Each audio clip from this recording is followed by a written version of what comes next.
Off late, we have been seeing that in the FMCG segment, especially the input prices have increased.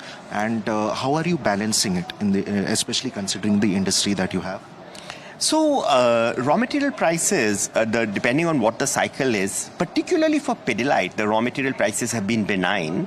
But our philosophy at Pidilite is, depending on what the movement of raw material prices is, we will pass on some of it and absorb some of it. I think that's how we've done, because we keep a focus on underlying volume growth, make sure and that our pricing is correct for the end customer and consumer. And we also have a predefined premium that our brands can command. So we don't want to get into a space where we start commanding high premium and impacting growth, or not commanding the right premium and while getting growth but not getting the margin. So we balance this out. We've done this for long and we continue to do that. Sir, as we can see that since GST 2.0 was implemented, as per the discussions that I heard, that some were saying that auto sector and the consumer durables were the sector that got the immediate benefit of the GST 2 regime.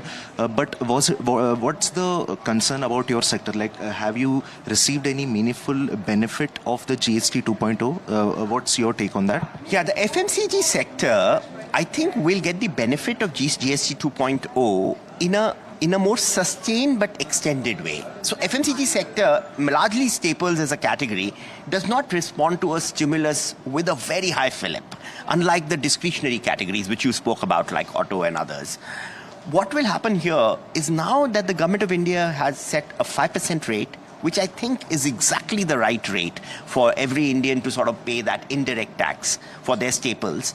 I think in the long term, you will see penetration going up in many categories. You will see consumption going up in many categories. You will continue to see premiumization, and you will see opening up of new categories in a country like India.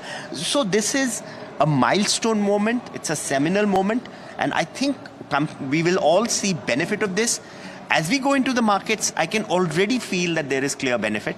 It will come in some forms, and it will come over a period of time in a sustained fashion. Because depending on where you are operating, what your offerings are, and therefore the result of this is a little bit more sustained and a little bit more gradual.